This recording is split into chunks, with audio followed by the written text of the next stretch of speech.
মহাৰাজ ৰত্নকোঠাত প্ৰৱেশ কৰিছে। গতিকে সকলোকে সাৱধান কৰি দিয়া হ'ল। সাৱধান সাৱধান সাৱধান। আৰু দেহি কল্পনা কৰি একেবাৰে দেহা মন সাপ পৰি যায়। মহাৰাজে ৰত্নকোঠাৰ দুৱাৰখন লাহেকৈ মেলি দিছে। ৰত্নকোঠাৰ ভিতৰত হীৰামণি মুকুতাৰ জিলিঙনি চকু একেবাৰে চাট মাৰি ধৰিছে।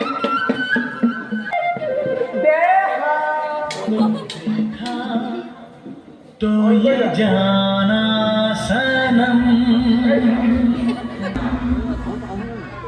प्यार होता है दीवाना सनम तुझे देखा तो ये जाना सनम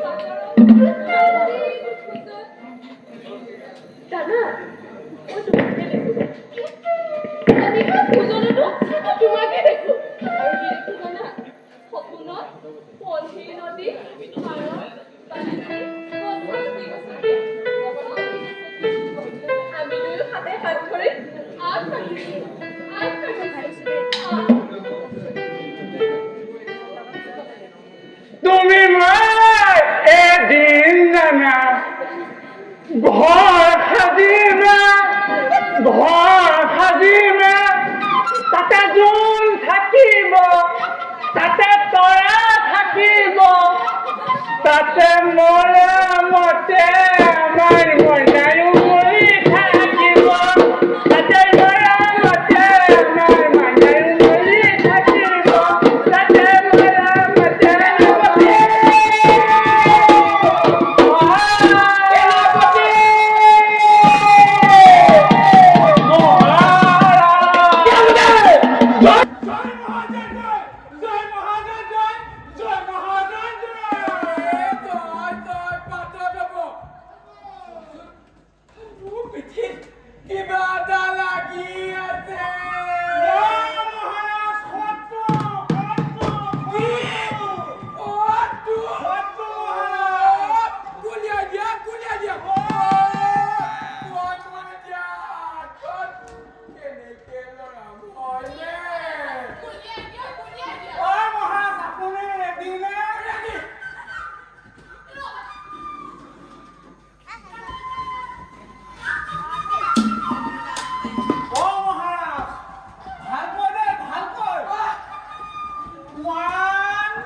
Vale. যে সেনাপতি মহামন্ত্ৰী ডাঙৰীয়া মহাৰাণী আৰামৰ প্ৰয়োজন হৈছে গতিকে বিশ্ৰামৰ ব্যৱস্থাটো কৰক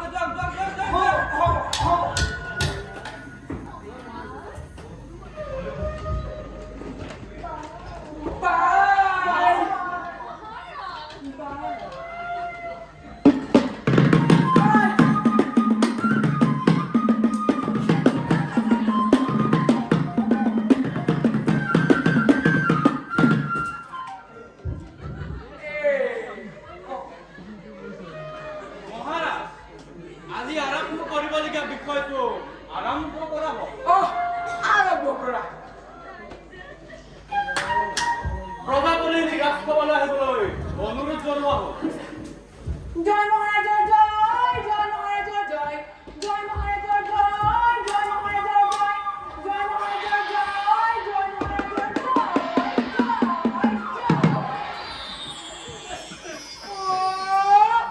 জয় জয় পাতল হ'ব মই দুখৰ পাছত আগৰ প্ৰব্লেম আগতে কি কৰিব লগা আছে পৰীক্ষাৰে কোৱা প্ৰজাপ্ৰতিনিধি আপোনাক ৰাজ খাবলৈ মতা হৈছে প্ৰজাগণৰ অসুবিধাসমূহ ৰজাক জনাবলৈ আৰু প্ৰজাৰ যি যি অসুবিধা আছে আপুনি দাঙি ধৰক জিয়াইগা মহামন্ত্ৰী ডাঙৰীয়া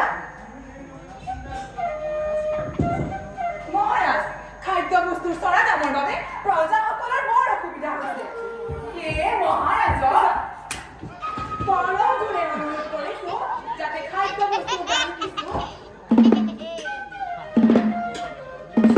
কমাই দিয়ে যে মানে মহাৰাজ গাখীৰৰ খেৰে 50 টকা পিঁয়াজৰ কেজি 100 টকা মাছ মাংসৰ বিলাকো বেকাকে উঠাব নোৱাৰে বিদেশী গেলা পচা বস্তুটো কম দামত পায় পাৰিলে কি হ'ব সেইসোপা খালি আকৌ বেমাৰ হয় গতিকে মহাৰাজক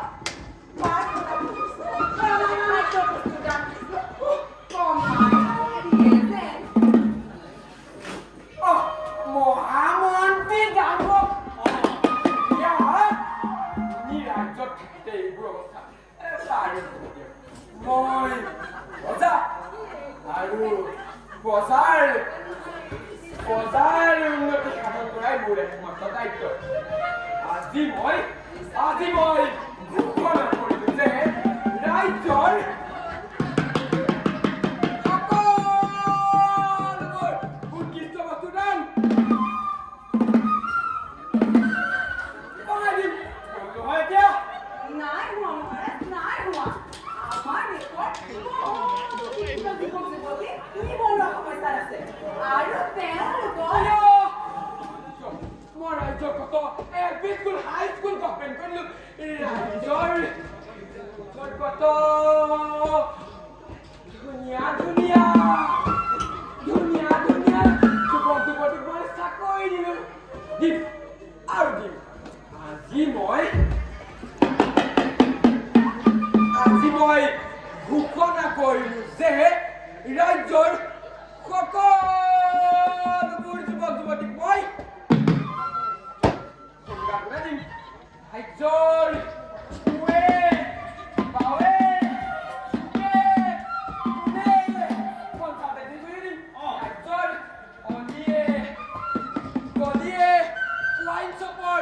লাইসেন্স দিম আৰু মই তাই গেট এইবোৰ বহাই ইয়াতো মোৰ মন উপজাই উন্নতি কৰিব পাৰিব আৰু বজাৰ উন্নতি মানে মোৰ দেশৰ উন্নতি নহয় জানো জয় মহাৰাজৰ জয় মহাৰাজৰ জয় মহাৰাজৰ জয় মহাৰাজৰ জয় পাতত কৰিবা ভয় দেখুৱাবাচোন এতিয়া সোনকালে কি ক'ব লগা আছে কোৱা আৰু ইয়াৰ পৰা যোৱা মহাৰাজ আমাৰ দেশৰ নিৰাপত্তা ব্যৱস্থা আৰু অধিক কটকটীয়া কৰি তুলিব হ'ল মানে সন্ধিয়া হ'লে গাভৰুসকল বাহিৰলৈ ওলাবই নোৱাৰে মানে কিনো কিয় মহাৰাজ আপুনি সেই জিএছ ৰোড কাণ্ড দামিনী কাণ্ড পাহৰিলে নেকি আমাৰ গাভৰুসকলৰ প্ৰতি দৃষ্টিৰে চাই। মহাৰাজ, সেয়ে আপোনাক অনুৰোধ কৰিছো, যদিহে গাভৰুসকলৰ লগত অনুমতি প্ৰদান কৰে। কথাৰ গুৰি কৰবাত মহামন্ত্ৰী ডাঙৰীয়া, এতিয়া লিখিম। আজিৰ পৰা এই মুহূৰ্তৰ পৰা আমাৰ ৰাজ্যৰ কোনো ডেকা ল'ৰা সন্ধ্যা লগাৰ পাছত বাহিৰলৈ ওলাব নোৱাৰিব। যদিহে তেওঁলোকৰ লগত একোগৰাকীকৈ যুৱতী নাথাকে, হ'ল নহয় এতিয়া? নাই হোৱা মহাৰাজ, নাই হোৱা। আমাৰ দেশত একোৰে সমস্যা।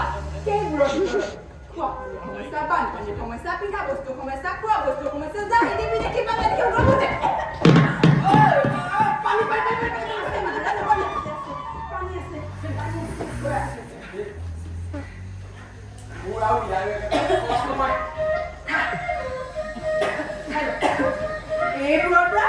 এইবোৰৰ পৰা আমাক পৰিত্ৰাণ লাগে। নহ'লে আমি ধৰ্ণা দিম, পথ অৱৰোধ কৰিম, হৰতাল কৰিম, ভাৰত বন্ধ দিম, অসম বন্ধ দিম, বন্ধ দিম। তোমাৰ লগত মই পাছে পৰা কথা পাতিম। এতিয়া তুমি যাব পাৰা। মহাৰাজ, মহাৰাজ, অ মহাৰাজ, যাওঁনে? যোৱাচোন, যোৱা একেলগে। মহাৰাজ, সঁচাকে যাওঁনে? সঁচাকে যোৱা। মহাৰাজ, সঁচাকে যাওঁনে? সঁচাকে যোৱা। আছে না নাই পইচা? আৰম্ভ কৰা।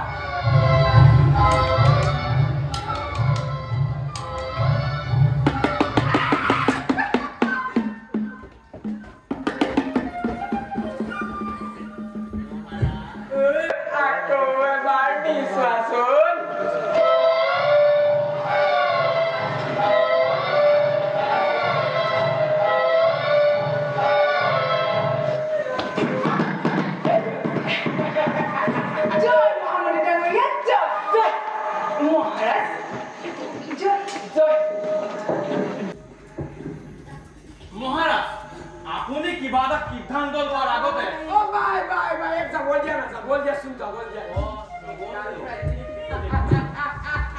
এটা কথা মহাৰাজ, আপুনি কিবা সিদ্ধান্ত লোৱাৰ আগতে এই মোৰ লগত এবাৰ আলোচনা কৰাটো অতিকে প্ৰয়োজন। মোৰ মুখটো বৰ দিলা ৰবা।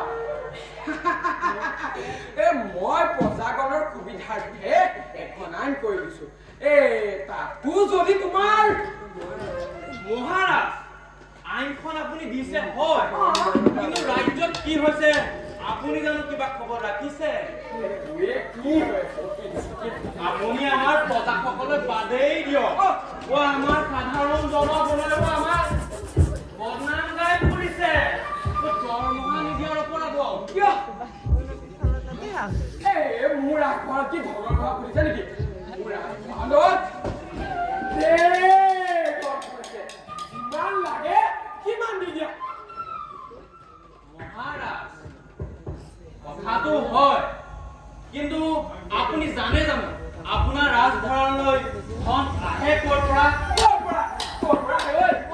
বিদেশী বজাৰত আমাৰ ৰাজ্যত উৎপাদিত সামগ্ৰী বিক্ৰীৰ বাবদ যিটো পইচা পাওঁ, তাৰেই আপোনাৰ ৰাজভঁৰাললৈ ধন আহে। মইতো সৰু মানুহ, মই চলিয়ে গুচি যাওঁ। কিন্তু মহাৰাজ, যদি আপুনি দৰমহাসমূহ সময়ত দিব নোৱাৰে, আপোনাৰ পিছফালটোহে কি হয় মই বৰ এটা ধৰিব পৰা নাই বাৰু দেই। মই কিন্তু আপোনাৰ লগত সদায় আছো দেই মহাৰাজ, মই সদায় আছো। আপোনাৰ জীৱনে মৰণে মই আপোনাৰ লগতে আছো। কিন্তু মহাৰাজ, আপুনিয়ে কওকচোন বাৰু, যোৱা 4টা বছৰে আপুনি কিমান ধন আদায় কৰি দিলে? কিয় আপোনাকে দেখোন স্বাস্থ্যৰ নামত, শিক্ষাৰ নামত, সীমান্ত সুৰক্ষাৰ নামত ধন মোকলাই দিছো। আৰু মই ৰজা, সেইকাৰণে মই তোমাক বহুত ধন কৰিম মোৰ ৰাজপালত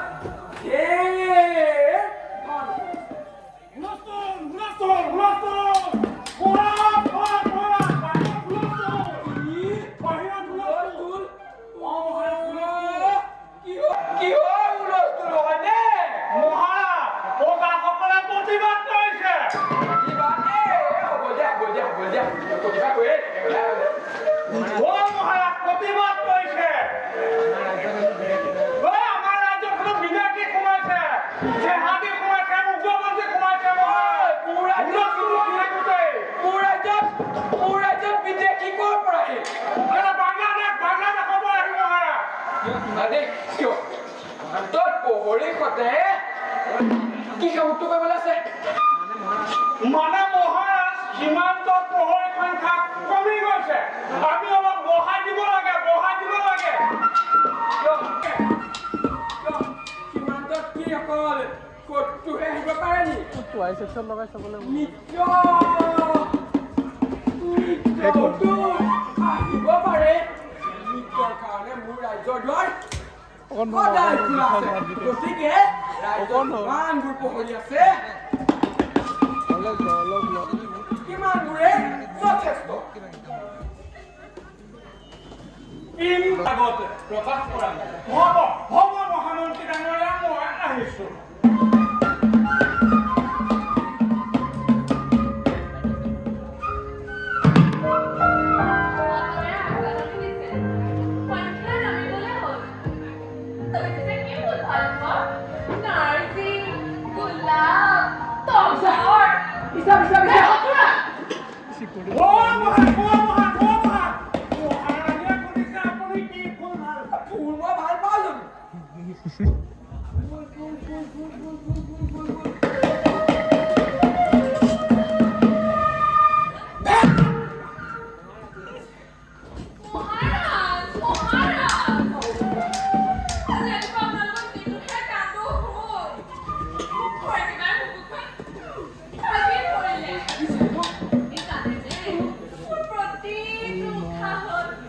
লাগে দুটা হ'লে হে কোনে ক'বা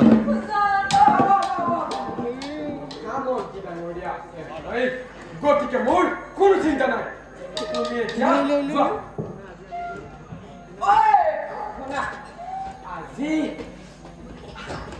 আমি দুয়ো নিশা নৌকা ভ্ৰমণত যাম বুলি ভাবিছো লগৰ এজন মহামন্ত্ৰী ডাঙৰীয়া থাকিব বাৰু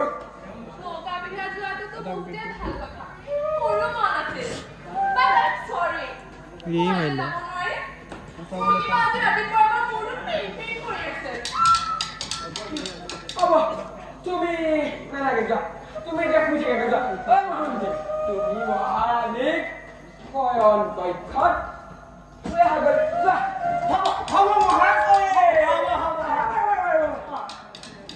পানী এগিলাচত এছপি এটা মিহলাই মহাৰাণীক খুৱাই দিবা হ'ব মহাৰাজ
আপুনি জনাৰ প্ৰয়োজন আছিল ৰাজ্যত ইমানখিনি প্ৰহৰী থাকোঁতে এটা সামান্য মাখিও ৰজাৰ ৰত্নকোঠাত সোমাব নালাগিছিল কিন্তু তেনেস্থলত এটা চোৰ ৰত্নকোঠাত সোমাইছে এনে সৈন্য প্ৰয়োজন আমাক নাই মহামন্ত্ৰী আজি বাদে নিজে কি নাম কৈ থব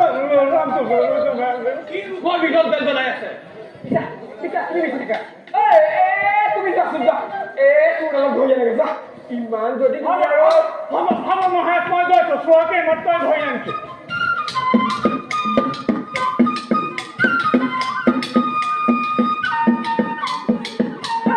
তুমি এটা কাম কৰা মোৰ ঠিক আকন্তাটো ভাগিলেই মোৰ আগবাৰতো কি ধৰণৰ ভাৱ ঘটিছে গতিকে নতুন এখন কিংগাপনৰ ব্যৱস্থা কৰা আহক মহাৰাজ আহক তোমাৰ নিচিনা মন্ত্ৰী কিন্তু মই সদায় বিচাৰো দেই পাব তুমি যে মোৰ তৎক্ষণাত এখন নতুন সিংহাসনৰ ব্যৱস্থা কৰি দিলা আৰু পাব আৰু ভাঙক আৰু পাব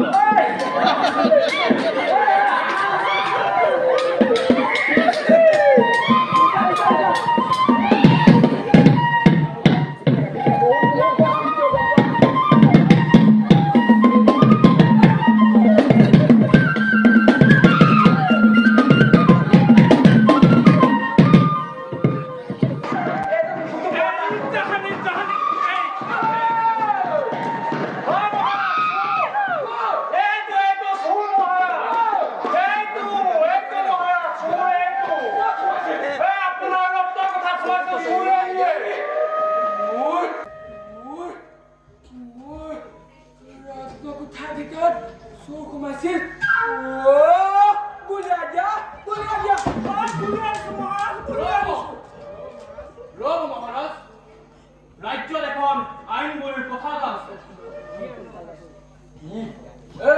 কি আইনৰ কথা হয় তুমি মোৰ এইডাল মোৰ ৰক্ত কোঠাৰ ভিতৰত সোমাইছে এইডাল চায়ে নাথাকিব ইয়াক গুলিয়াই দিয়ক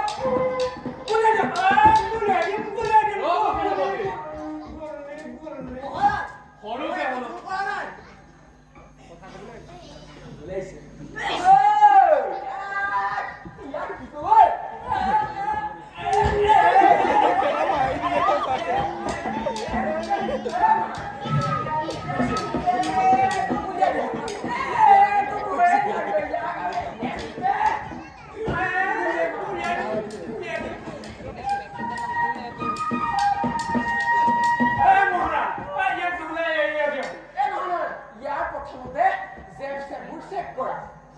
যদি কিবা পোৱা আৰু সেইটো বেলেগ এটা কথা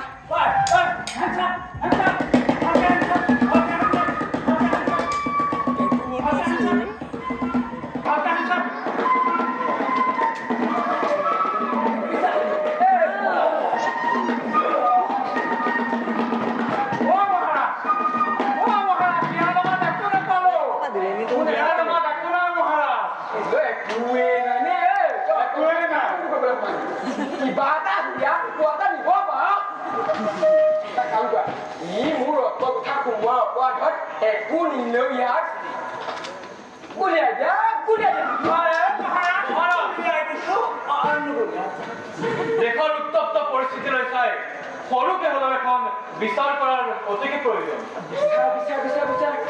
কি কয় বিচাৰ আইনমতে আপুনিয়ে কওকচোন বাৰু এই চোৰৰ কি কৰিলে সুবিধা হয় ৰ'ব মহাৰাজ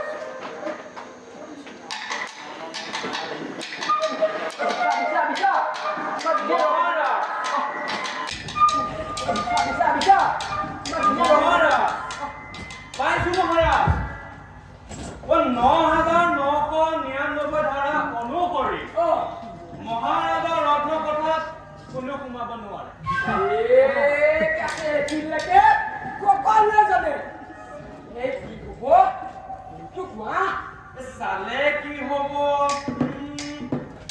চালে কি হব পইচোন লিখাই নাই কথা কবলৈ লিখাই নাই মানে ভালকে যোৱা পাচোন গুটি আছে গোটেইখনেই চালো লিখাই নাই মহাৰাজ কওক কোনো যাব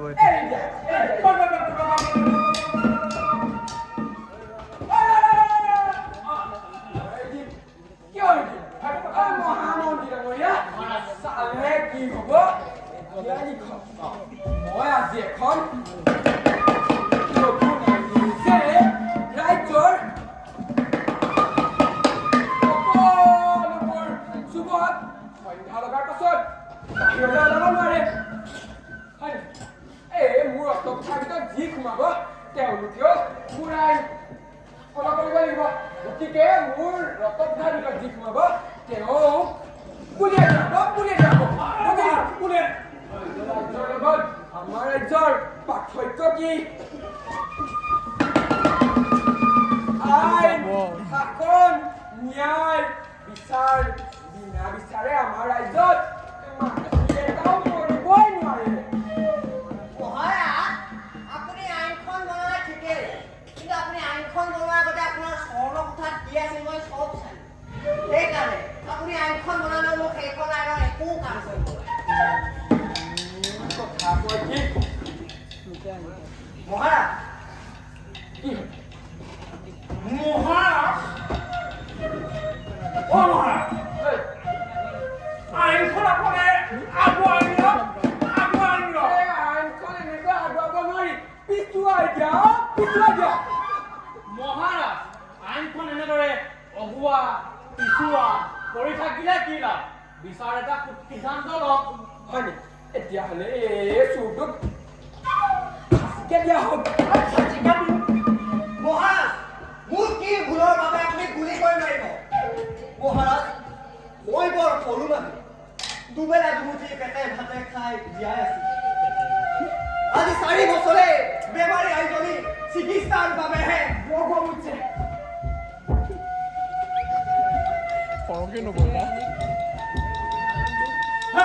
তোৰ যদি ইমানে দুখ আছে তই ডক্টৰ কোঠাত সোমাইছিলি কিয় সোমাইছিলি কিয়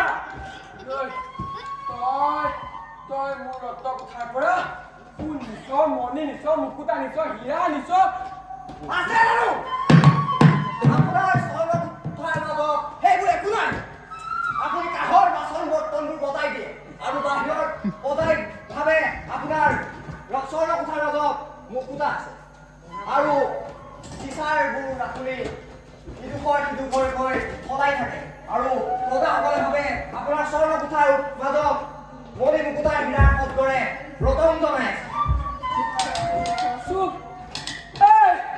চুপ চালা চুপ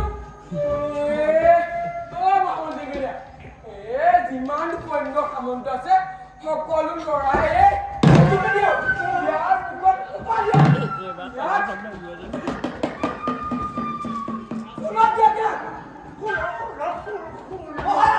আৰু কিমান ভুৱা দিব আজি মোক কাইলৈ বেলেগ এজনক আপোনাৰ এই ভুৱা চৰিত্ৰ সকলো প্ৰজাই জানিবলৈ বাকী নাই কেতিয়াবা বানপানী কেতিয়াবা গৰাখহনীয়া জুৰুলা হোৱা প্ৰজাসকলৰ মাজলৈ গৈ চাব আপোনাৰ আচল চৰিত্ৰ ওলাই পৰিব ঠিক আছে মহাৰাজ এটা কাম কৰোঁ ইয়াক আমাৰ ৰাজ্যতে প্ৰহৰী হিচাপে নিয়োগ কৰোঁ আৰু ইয়াৰ বেমাৰী আইজনীক আমিয়েই ভৰণ পোষণ কৰোঁ বেলেগ কিবা লাগে নোৱাৰো মই এইবোৰ লৈ মোক একো নালাগে যি সময়ত মোৰ বেমাৰী আইজনী বিচনাত পৰি আছিল আৰু সেই সময়ত মই পিতৃ মৃত্যুৱে সামৰি লৈছোঁ এইটো বৰ কথা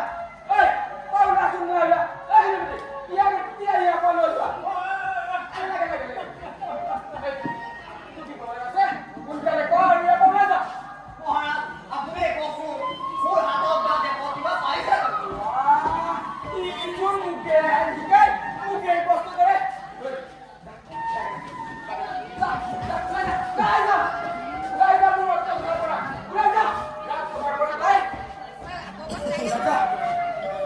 Bukod bega.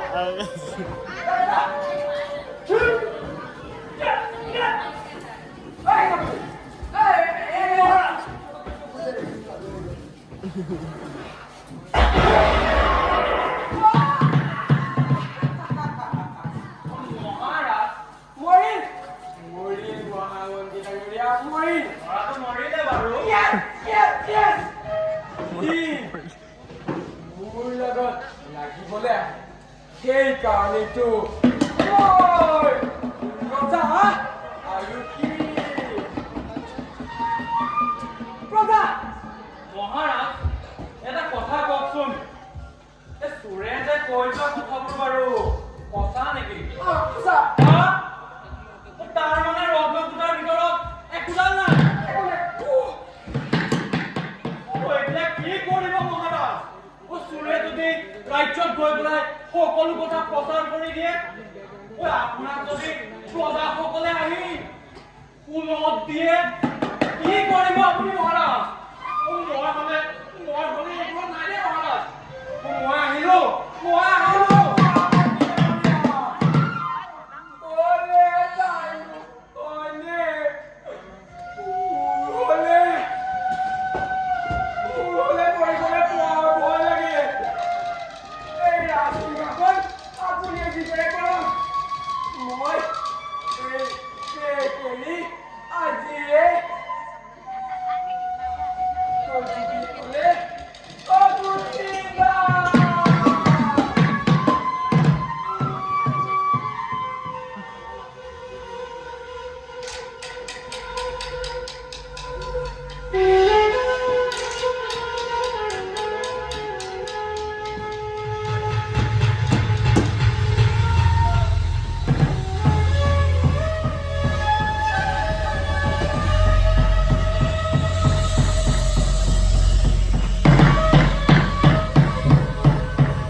Turkey rasa naik dekat.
What are you on?